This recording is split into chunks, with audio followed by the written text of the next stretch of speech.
I'm Sheila Hughes and I'm the community connector for the Llamballyn and Tarnod Cain and Vernew Wellies. One of the big things about our job is reducing social isolation in communities, having the what matters conversation and finding out what the needs are and responding to the needs. We also get referrals from the doctors, health professionals and self-referrals as well, looking for community support in the area. She's made such an amazing difference to the community. She's brought people together, she's enriched their lives. Eileen dwi, a dwi'n byw yn Llamballyn. Cyn i'r yoga cychwyn yn yr adeilad yma, o'n i gwrdd trafeilio mynd i yoga.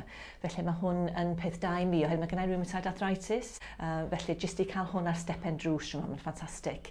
Ac hefyd ys i dwi wedi ymddeol rwan hefyd, felly mae'n neis bod efo grŵp o bobl a gwneud ffrindiau efo pobl eraill hefyd.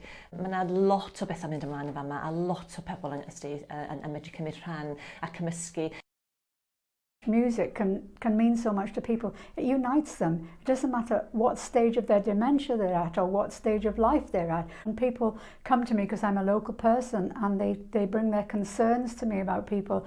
I can now take those concerns to Sheila and Sheila will act upon them. And it is really satisfying to know that those people are going to get the help they need. There was a friend of mine, Joyce, who had Alzheimer's, which is a horrible thing. So I said to her one day, would you like to come on tomorrow? I said, we'll have a sing-along and we'll have some tea and have a party. Oh, yes.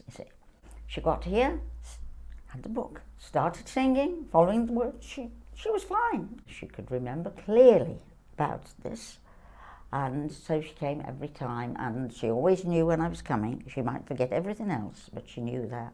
We all look forward to it. And so we have a whale of a time here. It lifts us all up. Sheila came in 2017 and there was really very little going on here at that point. Now the whole place is alive. There's so much going on. Long may these kind of things continue.